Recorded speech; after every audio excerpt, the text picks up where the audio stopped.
Hello friends, मेडोजडेन biochemistry BP 203T के इस वीडियो में हम लोग यूनिट 5 में एंजाइम इनहिबिटर्स के बारे में बात करेंगे। इस वीडियो में हम लोग एंजाइम इनहिबिटर्स क्या होते हैं इसके इंट्रोडक्शन के बारे में बात करेंगे, एंजाइम इनहिबिटर्स की कैटेगरीज के बारे में बात करेंगे और हर कैटेगरी में जो हमारे यहाँ पे इनहिबिटर्स हैं उनकी जो मैकेनिज्म है उसके बारे में बात करेंगे और उनके एग्जाम्पल्स के बारे में डिटेल में बात करेंगे। मेरा नाम है डॉक्टर महमताब सिंह। तो चलिए शुरू करते हैं। तो अगर हम लोग यहाँ पे जो हमारे एंजाइम इनहिबिटर्स होते हैं उनके बारे में बात करते हैं, तो अगर कोई हमारा सब्सटेंस है और वो एंजाइम कैटालाइज्ड रिएक्शन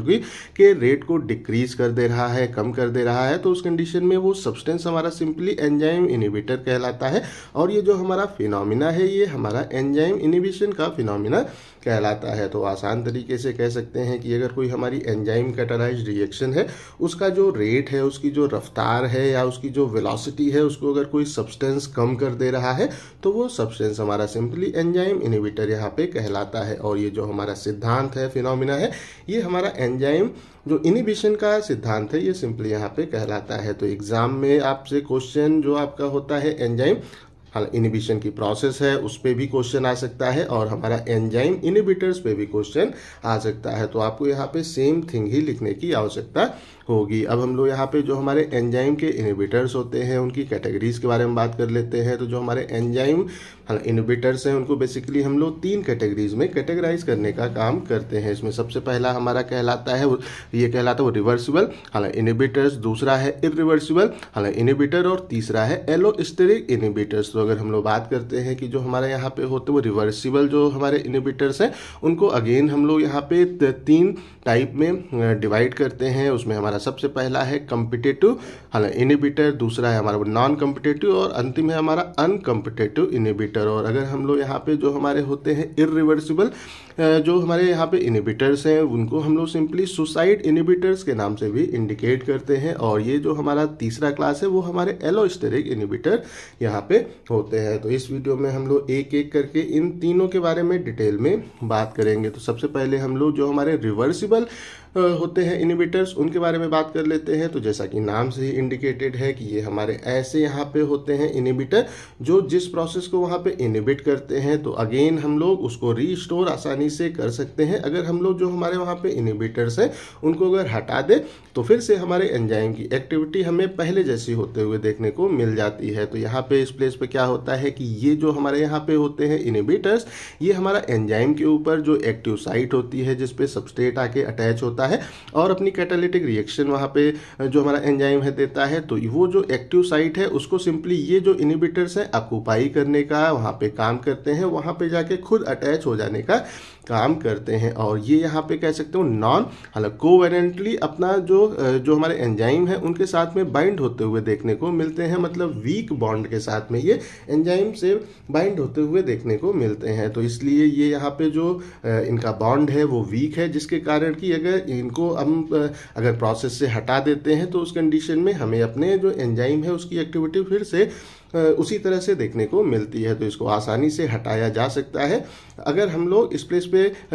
पे अगर जो हमारा यहाँ पे होता है इनहिबिटर्स उसको अगर प्रोसेस से अगर कर देते वो रिमूव कर देते हैं तो फिर हमारे एंजाइम की एक्टिविटी हमें रीस्टोर होते हुए देखने को मिलती है। वो फिर से पहले जैसे ही होते हुए देखने को प्राप्त हो जाती है। या जो सबस्ट्रेट है उसकी अगर कंसंट्रेशन को बढ़ा देते हैं तो उस कंडीशन में भी हमें एंजाइम की एक्टिविटी यहाँ पे रीस्टोर्ड फिर से जो है पहले जैसी ही होते हुए देखने को मिलती है। तो अगर हम लोग यहाँ पे जो हमारे रिवर्सिबल इनहिबिटर्स हैं उनके बारे में बात करते हैं तो इनको अगेन हम लोग 3 क्लास में यहाँ पे कैटेगराइज करने का काम करते हैं। इसमें जो हमारा सबसे पहला है वो कम्पिटेटिव हमारे इनहिबिटर्स कहलाते हैं। तो जैसा कि नाम से इंडिकेटेड है ये हमारे यहाँ पे होंगे कम्पिटेटिव, मीन्स ये जो हमारे यहाँ पे सबस्ट्रेट है और जो हमारा यहाँ पे इनहिबिटर्स है उनके बीच में हमें एक कंपटीशन देखने को प्राप्त होगा। और ये जो हमारा कंपटीशन है वो उसी कंडीशन में होगा जब जो हमारा यहाँ पे होगा इनहिबिटर उसका जो शेप या स्ट्रक्चर है अगर वो हमारे सबस्ट्रेट के शेप या स्ट्रक्चर के जैसा ही है तो उस कंडीशन में क्या होगा कि फिर जो हमारा यहाँ पे कह सकते हैं कि सबस्ट्रेट है और जो एंजाइम है वो फिर जो एक्टिव साइट है उसके लिए compete करते हुए हमें देखने को प्राप्त होंगे। उनके लिए वहाँ पे अटैच होने की जो प्रतिस्पर्धा है वो हमें सिंपली होते हुए देखने को मिलती है। तो आसान तरीके से कह सकते हैं कि जो हमारे यहाँ पे इनहिबिटर्स हैं उनका जो शेप स्ट्रक्चर है वो अगर हमारे सबस्ट्रेट के शेप और स्ट्रक्चर के जैसा ही है तो क्या होगा, फिर जो हमारा वहाँ पे एंजाइम के ऊपर एक्टिव साइट है उसके ऊपर हमारा जो होगा इनहिबिटर्स वो वहाँ पे प्रयास करेगा कि हम जाके अटैच हो जाए, और सबस्ट्रेट वहाँ पे प्रयास करेगा कि वो जाके अटैच हो जाए। तो इस तरीके से क्या होगा कि हमारा जो वहाँ पे एंजाइम्स हैं उनमें से हमारे कुछ एंजाइम के ऊपर जो हमारा इनहिबिटर्स है वो अटैच हो जाएगा, कुछ एंजाइम के ऊपर सबस्ट्रेट वहाँ पे अटैच हो जाएगा, जिसके कारण कि हमें अपना जो वहाँ पे कैटालिटिक रिएक्शन है वो उसका रेट हमें कम होते हुए देखने को प्राप्त होगा। तो इस कंडीशन में क्या होता है कि ये जो हमारे यहाँ पे होते हैं इनहिबिटर्स के मॉलिक्यूल, ये हमारे एंजाइम के ऊपर जो एक्टिव साइट है उसको सिंपली ब्लॉक करने का यहाँ पे काम करते हैं, जिसके कारण कि सबस्ट्रेट वहाँ पे अटैच बाइंड नहीं हो पाता है और यहाँ पे हमें एंजाइम की एक्टिविटी रिड्यूस होते हुए सिंपली देखने को मिलती है। तो यहाँ पे अगर हम लोग जो हमारे कॉम्पिटिटिव जो इनहिबिटर्स हैं उनके बारे में बात करते हैं तो they are also called the active site directed inhibitors भी हम लोग इनको यहाँ पे कहते हैं, या हम लोग इनको कहते हैं एंटी मेटाबोलाइट के नाम से भी इंडिकेट कर सकते हैं। अब हम लोग जो हमारे कॉम्पिटिटिव इनहिबिटर्स होते हैं उनके एग्जांपल्स के बारे में बात कर लेते हैं। तो अगर हम लोग जो हमारा इथेनॉल होता है जिसको हम लोग अल्कोहल कहते हैं, अगर ये ह्यूमन बॉडी के अंदर आ जाता है, उसको हमारा कोई ह्यूमन अगर अल्कोहल को यूज़ करता है तो उस कंडीशन में अल्कोहल का फिर हमें ऑक्सीडेशन अपने बॉडी में देखने को मिलता है और ये हमारा एसिटल्डिहाइड के फॉर्म में कन्वर्ट हो जाता है। इथेनॉल हमारा एसिटल्डिहाइड के फॉर्म में यहाँ पे कन्वर्ट हो जाता है। फिर एक हमारा एंजाइम जो कि हमारा कहलाता है एल्डिहाइड ऑक्सीडेज, वो फिर हमारी इस रिएक्शन को यहाँ पे वो कैटालाइज करता है और अगेन हमारा जो होता है एसिटल्डिहाइड उसका ऑक्सीडेशन हमें देखने को मिलता है और उससे एसिटिक एसिड का फॉर्मेशन होते हुए हमें देखने को मिलता है। तो आसान तरीके से कह सकते हैं कि अगर कोई अल्कोहल को यूज करता है तो अल्कोहल जब बॉडी में जाता है तो फिर उसका हमें ऑक्सीडेशन देखने को मिलता है, वो एसिटल्डिहाइड में कन्वर्ट होता है और जब हमारा जो फॉर्म होता है एसिटल्डिहाइड उसको यहाँ पे एक एंजाइम है जो कि कहलाता है एल्डिहाइड ऑक्सीडेज, उसको यहाँ पे उसके ऑक्सीडेशन की प्रोसेस को ये एंजाइम यहाँ पे कैटालाइज करता है और उसको एसिटिक एसिड में कन्वर्ट करने का काम करता है। तो जो हमारा यहाँ पे एसिटल्डिहाइड है उसको यहाँ पे एसिटिक एसिड में इसका जो ऑक्सीडेशन वो करने के लिए हमारा जो यहाँ पे एंजाइम जो कि प्रोसेस को कैटालाइज करता है वो हमारा एल्डिहाइड ऑक्सीडेज सिंपली यहाँ पे होता है। तो एक हमारी जो ड्रग है वो उसको हम लोग अधिकतर यहाँ पे उपयोग करते हैं कि अगर वो किसी को वहाँ पे अल्कोहल ड्रिंकिंग की हैबिट हो गई है, आदत हो गई है, तो उसको वहाँ पे ठीक करने के लिए हम लोग एक ड्रग है जिसका नाम है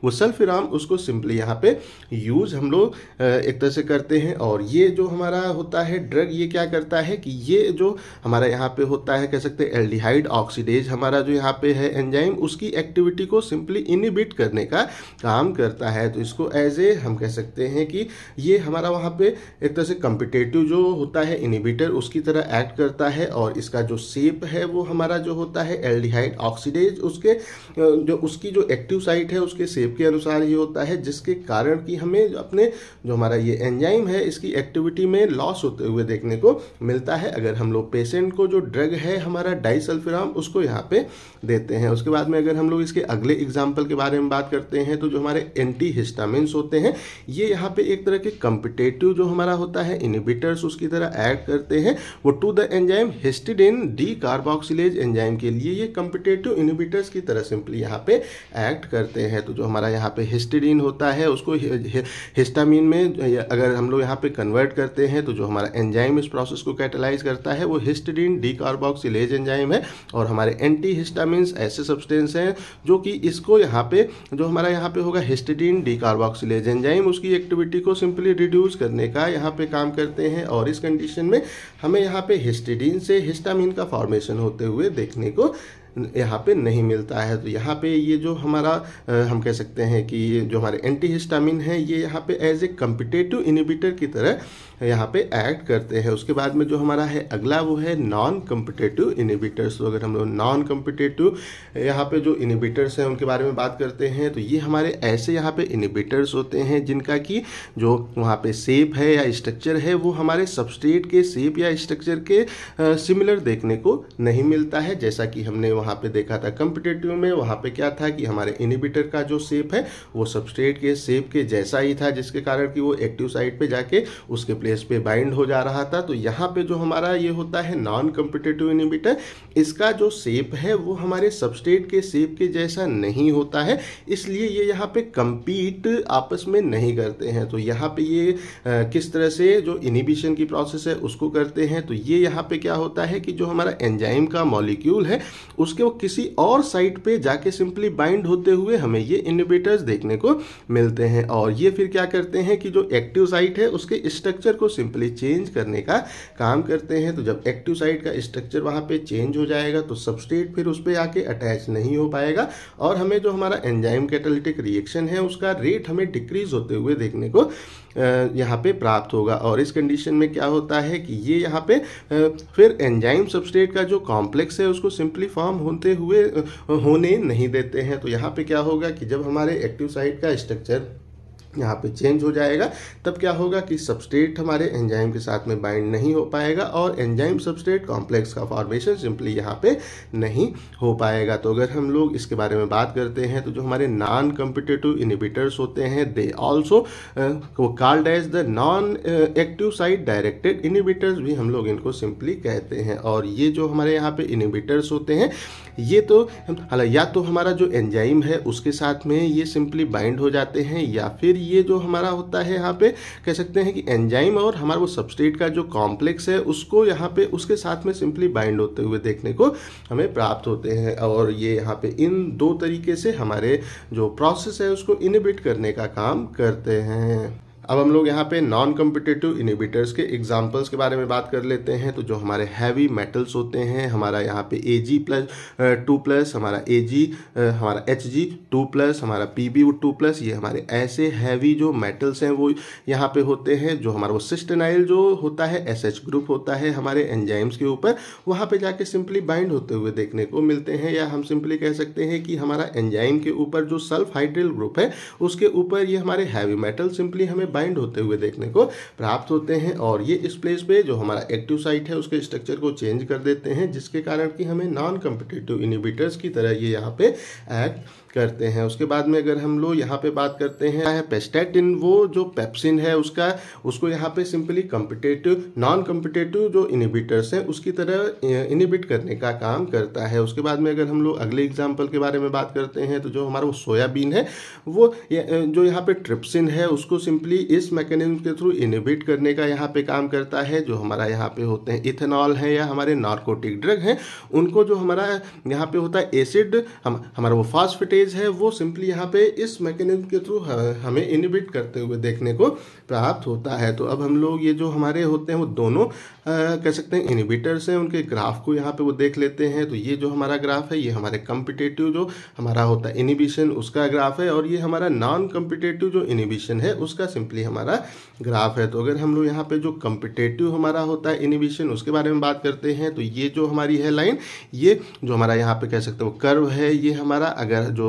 हमारा इनिबिटर है वो एब्सेंट है तो उस कंडीशन में हमें एंजाइम का जो हमारा एक्टिविटी है कुछ इस तरह से देखने को प्राप्त होता है। और जब एंजाइम हमारे प्रोसेस में आ जा जो हमारा यहाँ पे होता है इनिबिटर जब प्रोसेस में आ जाता है तो फिर हमें इस तरह का एक्टिविटी यहाँ पे अपने एंजाइम के द्वारा देखने को मिलती है। तो यहाँ पे अगर हम लोग कम्पिटेटिव जो हमारा इनिबिशन की प्रोसेस है उसके बारे में बात करते हैं तो जो हमारा हाफ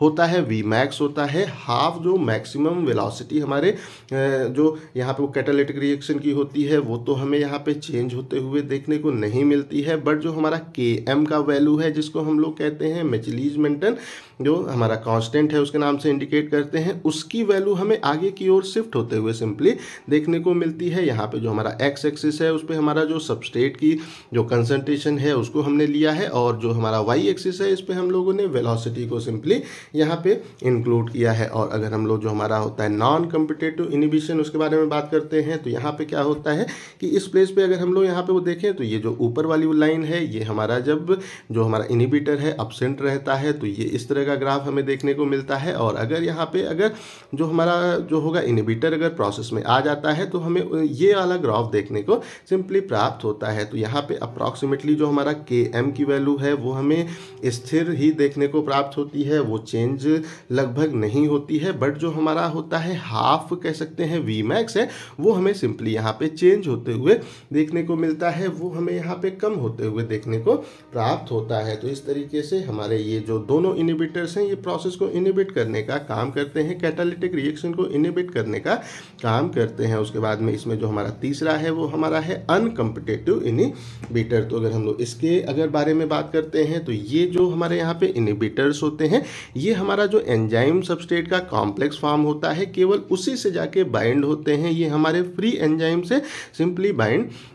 इस प्लेस पे नहीं होते हैं। तो आसान तरीके से कह सकते हैं कि अगर कोई हमारा इनहिबिटर है वो हमारे एंजाइम सबस्ट्रेट कॉम्प्लेक्स से ही केवल बाइंड होता है, फ्री एंजाइम से बाइंड नहीं होता है, तो फिर वो हमारा जो इनहिबिटर है वो अनकम्पिटिटिव इनहिबिटर यहाँ पे जो है कहलाता है। तो इस कंडीशन में अगर हम लोग यहाँ पे एक तरह से बात करते हैं तो अगर हम लोग यहाँ पे जो हमारा वो सबस्ट्रेट की अगर जो कंसंट्रेशन है अगर वो हमारे प्रोसेस में काफ़ी हाई होती है तो उस कंडीशन में हमें इस प्रकार का जो इनहिबिशन है वो देखने को मिलता है। तो यहाँ पे अगर हम लोग जो रिएक्शन है उसको देखते हैं तो जो हमारा एंजाइम और हमारा वो सबस्ट्रेट है, जो हमारा एंजाइम है अगर फ्री फॉर्म में है तो उस कंडीशन में इनहिबिटर यहाँ पे इसके साथ में बाइंड नहीं होता है। जब इसका कॉम्प्लेक्स फॉर्म हो जाता है तब फिर वो यहाँ पे एक तरह से इसके साथ में बाइंड होता है और यहाँ पे एंजाइम जो सबस्ट्रेट और हमारा इनहिबिटर है उसका कॉम्प्लेक्स हमें सिंपली बनते हुए देखने को प्राप्त होता है। और ये हमारी जो एंजाइम कैटालिटिक रिएक्शन है उसको इस प्रोसेस के थ्रू सिंपली इनहिबिट करने का काम करता है। तो अगर हम लोग यहाँ पे अनकम्पिटिटिव जो इनहिबिटर्स हैं उसके एग्जांपल्स के बारे में बात करते हैं तो जो हमारा यहाँ पे होता है एंजाइम जो कि होता है इन्वर्टेज, वो हमें सुक्रोज के द्वारा इस मैकेनिज्म के थ्रू इनहिबिट होते हुए देखने को मिलता है। और यहाँ पे जो हमारा होता है वो प्लेसेंटल हमारा एल्कलाइन फॉस्फेट है वो भी हमें जो होता है यहाँ पे फेनिल एलेनिन है उसके द्वारा इस मैकेनिज्म के थ्रू इनहिबिट होते हुए सिंपली देखने को मिलता है। अब हम लोग अपना जो हमारा है दूसरा क्लास जो कि है इरिवर्सिबल इनहिबिटर उसके बारे में बात कर लेते हैं। तो यहाँ पे अगर हम लोग बात करते हैं तो जो हमारा यहाँ पे इससे पहले था वो रिवर्सिबल, उसमें क्या हो रहा था कि हमारा जो उस प्लेस पे इनहिबिटर है वो एंजाइम के साथ में वहाँ पे हम कह सकते हैं कि नॉन कोवेलेंटली बाउंड हो रहा था, एक वीक बॉन्ड के साथ में बाउंड हो रहा था जिसके कारण की प्रोसेस हमारी रिवर्सिबल हो जा रही थी। तो यहाँ पे ये जो हमारा कह सकते हैं कि हमारे इनहिबिटर्स हैं वो यहाँ पे इरिवर्सिबल है, मीन्स यहाँ पे जो हमारा होगा इनहिबिटर वो हमें अपना जो हमारा एंजाइम है उसके साथ में कोवेलेंटली एक स्ट्रॉन्ग बॉन्ड के थ्रू बाइंड होते हुए देखने को प्राप्त होता है, जिसके कारण कि हमारा जो यहाँ पे होगा एंजाइम वो हमें यहाँ पे उसकी एक्टिविटी हमें यहाँ पे एक तरह से इरिवर्सिबली डिक्रीज होते हुए देखने को प्राप्त होगी। मीन्स यहाँ पे अगर हम लोग एंजाइम को ये यहाँ पे स्ट्रॉन्ग बॉन्ड के थ्रू बाइंड हो रहा है, मीन्स यहाँ पे इनहिबिटर को हम लोग प्रोसेस से हटा नहीं सकते हैं। एक बार जब ये हमारे एंजाइम के साथ में बाइंड हो जाता है तो फिर हमारा जो एंजाइम की एक्टिविटी है वो हमें रीस्टोर होते हुए देखने को प्राप्त नहीं होती है। तो अगर हम लोग ये जो हमारे कह सकते हैं कि हमारे इस टाइप के जो यहाँ पे इनहिबिटर्स होते हैं they are also known as the enzyme inactivator. तो ये हमारे ऐसे सब्सटेंस हैं जो कि हमारे एंजाइम की एक्टिविटी को कंप्लीटली खत्म करने का काम करते हैं, जिसके कारण कि हम लोग इसको एंजाइम इनएक्टिवेटर के नाम से इंडिकेट करते हैं। तो अगर हम लोग इसके जो एग्जाम्पल्स हैं उसके बारे में बात करते हैं तो जो हमारा यहाँ पे एंजाइम है हमारा वो पेपेन है और हमारा जो ग्लिसरल्डिहाइड 3-फॉस्फेट डिहाइड्रोजिनेज एंजाइम है, ये हमें जो हमारा होता है आयोडो एसीटेट उसके द्वारा यहाँ पे कह सकते हैं कि इरिवर्सिबली जो हमारा होता है इनहिबिशन या हमारा जो होता है इनएक्टिवेशन वो हमें जो होता है आयोडो एसीटेट के द्वारा इन एंजाइम्स का हमें यहाँ पे इरिवर्सिबल जो इनहिबिशन है वो देखने को मिलता है, या सिंपली कह सकते हैं कि इनएक्टिवेशन देखने को मिलता है। उसके बाद में जो हमारा यहाँ पे है अगला एग्जाम्पल, इसमें हमारा जो होता है वो डाई जो आइसो प्रोपिल फ्लोरोफॉस्फेट है, ये फिर हमें जो हमारा होता है वो सेरीन जो हमारा यहाँ पे प्रोटीएजेज हैं उसको यहाँ पे इरिवर्सिबली जो है इनहिबिट करने का काम करता है, उसका इनएक्टिवेशन सिंपली करने का काम करता है। उसके बाद में अगर हम लोग जो हमारा यहाँ पे होता है साइनाइड उसके बारे में बात करते हैं तो ये हमारा जो यहाँ पे होता है माइटोकॉन्ड्रियल जो हमारा साइटोक्रोम ऑक्सीडेज हमारा एंजाइम है उसको यहाँ पे कह सकते हैं कि यहाँ पे इरिवर्सिबली उसको इनिबिट करने का काम करता है। तो ये हमारे कुछ एग्जाम्पल्स हैं जो कि हमारे यहाँ पे इरिवर्सिबल इनिबिटर्स के एग्जाम्पल हैं। उसके बाद में अगर हम लोग जो हमारा होता है वो सुसाइडल कह सकते हैं कि इनिबिटर्स हैं उनको, ये भी हमारा एक प्रकार का इरिवर्सिबल एंजाइम जो होता है इनिबिशन का प्रोसेस वो यहाँ पे होता है, जिसमें हमारा जो इनिबिटर होता है वो फिर हमें यहाँ पे ज़्यादा इफेक्टिव और स्ट्रॉन्ग जो हमारा होता है जो हमारा इनिबिटर्स है उसके फॉर्म में कन्वर्ट होते हुए हमें सिंपली देखने को मिलता है। तो अगर हम लोग यहाँ पे आसान तरीके से कहें तो अगर हमारा जो यहाँ पे होता है सुसाइड जो इनिबिशन की प्रोसेस है, ये एक प्रकार की हमारी इरिवर्सिबल एंजाइम जो इनिबिशन की प्रोसेस है वो होती है। यहाँ पे जो हमारा होता है इनिबिटर वो हमें ज़्यादा इफेक्टिव और कह सकते हैं कि वो ज़्यादा स्ट्रांग जो हमारा इनिबिटर है उसके फॉर्म में कन्वर्ट होते हुए देखने को मिलता है। तो अगर हम लोग इसके एग्जाम्पल के बारे में बात करते हैं तो एक जो हमारा यहाँ पे होता है एंजाइम जो कि हमारा वो जेंथिन ऑक्सीडेज है, वो हमें यहाँ पे जो होता है वो प्यूरिनॉल उसके द्वारा यहाँ पे इनिबिट होते हुए देखने को मिलता है। तो जो हमारा यहाँ पे होता है वो जेंथिन ऑक्सीडेज एंजाइम के बारे में बात करते हैं तो ये यहाँ पे वो जेंथिन को यहाँ पे वो जेंथिन में कन्वर्ट करता है और फिर ये हमारा जेंथिन को यूरिक एसिड में हमें कन्वर्ट होते हुए देखने को मिलता है। तो यहाँ पे जो हमारा होता है प्यूरिनॉल है वो इसकी एक्टिविटी को कंप्लीटली यहाँ पे डिस्ट्रॉय करने का काम करता है, जेंथिन ऑक्सीडेज को सिंपली इनएक्टिवेट करने का यहाँ पे काम करता है, जिसके कारण कि हमें यहाँ पे जो होता है यूरिक एसिड उसका फॉर्मेशन होते हुए देखने को नहीं मिलता है। अब हम लोग यहाँ पे अपनी जो तीसरी कैटेगरी है जो कि होता है एलोस्टेरिक इनिबिशन उसके बारे में बात कर लेते हैं। तो यहाँ पे क्या होता है कि हमारे कुछ एंजाइम ऐसे होते हैं जिनके ऊपर हमें वहाँ पे एडिशनल साइट्स देखने को मिलती हैं other than the active site. तो ये हमारी जो यहाँ पे साइट्स होती हैं इनको हम लोग यहाँ पे कहते हैं एलोस्टेरिक साइट के नाम से इंडिकेट करते हैं और ये हमारे जो एंजाइम है सिंपली ये हमारे यहाँ पे एलोस्टेरिक एंजाइम यहाँ पे कहलाते हैं। तो आसान तरीके से कह सकते हैं कि अगर हमारे कुछ एंजाइम ऐसे हैं जिनमें हमें यहाँ पे एक्टिव साइट के अलावा भी कुछ एडिशनल साइट्स देखने को मिलती हैं और ये साइट हमारी सिंपली एलोस्टेरिक साइट कहलाती हैं और ये एंजाइम हमारे सिंपली एलोस्टेरिक एंजाइम यहाँ पे एक तरह से कहलाते हैं। तो ये जो हमारे अलग अलग होते हैं यहाँ पे एलोस्टेरिक हमारे इफेक्टर सब्सटेंस होते हैं वो इन जो होती हैं एलोस्टेरिक साइट उनके ऊपर जाके बाइंड हो जाते हैं और एंजाइम की एक्टिविटी को सिंपली रेगुलेट करने का काम करते हैं। तो आसान तरीके से कह सकते हैं कि हमारे यहाँ पे जो है वो सब्सटेंस जो कि कहलाते हैं एलोस्टेरिक इफेक्टर्स कहलाते हैं, ये फिर हमारे एंजाइम की जो होती है एलोस्टेरिक साइट उसके ऊपर जाके सिंपली बाइंड हो जाते हैं और हमारे एंजाइम की जो एक्टिविटी है उसको सिंपली रेगुलेट यहाँ पे करने का काम करते हैं। तो यहाँ पे अगर हम लोग जो इसके बारे में बात करते हैं तो ये हमारे यहाँ पे जो होते हैं इफेक्टर ये दो प्रकार के होते हैं। पहला हमारा है दैट इज कॉल्ड द कहलाता है हमारा वो पॉजिटिव एलोस्टेरिक जो हमारे इफेक्टर्स हैं वो कहलाते हैं। इनमें क्या होता है कि यहाँ पे जो शब्द है हमारा है यहाँ पे पॉजिटिव, इसका मतलब क्या हुआ, ये हमारे एंजाइम की एक्टिविटी को सिंपली इंक्रीज करने का काम करते हैं, इसको यहाँ पे जो है तेज करने का काम करते हैं। और जो हमारा यहाँ पे दूसरा है वो कहलाता है वो निगेटिव एलोस्टेरिक हमारे इफेक्टर्स होते हैं, मीन्स यहाँ पे ये हमारे एंजाइम की एक्टिविटी को सिंपली डिक्रीज करने का काम करते हैं। तो अगर हम लोग इनके एग्जाम्पल्स के बारे में बात करते हैं तो जो हमारी अलग अलग यहाँ पे प्रोसेस होती हैं उनको हमारे जो इस प्लेस पे जो होते हैं एलोस्टेरिक हमारे इफेक्टर्स होते हैं उनको ये यहाँ पे रेगुलेट करने का सिंपली काम करते हैं। तो अगर हम लोग जो हमारी यहाँ पे प्रोसेस है वो ग्लाइकोलिसिस की प्रोसेस है जो जिसमें जो हमारा एंजाइम जो होता है जो कि हमारा वो फास्फोफ्रक्टो वो काइनेज जो 1 हमारा यहाँ पे एंजाइम है उसकी अगर एक्टिविटी को अगर हम लोग वो रेगुलेट करने के बारे में बात करें तो ये जो हमारा यहाँ पे ATP है और हमारा सिट्रेट है ये इसकी एक्टिविटी है उसको डिक्रीज यहाँ पे करने का काम करता है। और अगर AMP के बारे में बात करते हैं हमारा एडेनोसिन मोनोफॉस्फेट तो ये हमारे इस एंजाइम की एक्टिविटी को इंक्रीज करने का काम यहाँ पे करता है। अगर हम लोग TCA साइकिल के बारे में बात करते हैं तो जो हमारा यहाँ पे होता है आइसोसिट्रेट डिहाइड्रोजिनेज है उसके जो हमारा ATP है वो इसकी एक्टिविटी को डिक्रीज यहाँ पे करने का काम करता है। AMP अगेन इसकी एक्टिविटी को बढ़ाने का काम यहाँ पे करता है। अगर हम लोग जो हमारा होता है वो ग्लाइकोजेनोलिसिस उसके बारे में बात करते हैं तो यहाँ पे जो हमारा होता है वो ग्लाइकोजन फॉस्फोराइलेज एंजाइम है, इसकी एक्टिविटी को एटीपी अगेन यहाँ पे डिक्रीज करने का काम करता है। एएमपी इसकी एक्टिविटी को बढ़ाने का सिंपली यहाँ पे काम करता है। और अगर हम लोग जो हमारा ग्लूकोनियोजेनेसिस है उसके बारे में बात करते हैं तो इसमें जो हमारा एंजाइम है जो कि है फ्रक्टोज 1,6 बिसफॉस्फेटेज एंजाइम है, अगर इसके बारे में बात करते हैं तो यहाँ पे एएमपी जो है वो इसकी एक्टिविटी को रिड्यूस करने का काम करता है, डिक्रीज करने का काम करता है। और यहाँ पे जो एटीपी और सिट्रेट है ये हमारा सिंपली इसकी एक्टिविटी को बढ़ाने का काम करता है। तो यहाँ पे क्या होता है कि जो हमारे एंजाइम के ऊपर होती हैं एलोस्टेरिक साइट्स होती हैं, उन पे ये जो हमारे वो सब्सटेंस हैं ये यहाँ पे सिंपली जाके बाइंड हो जाते हैं और फिर ये उसकी एक्टिविटी को रेगुलेट करने का काम करते हैं, कम या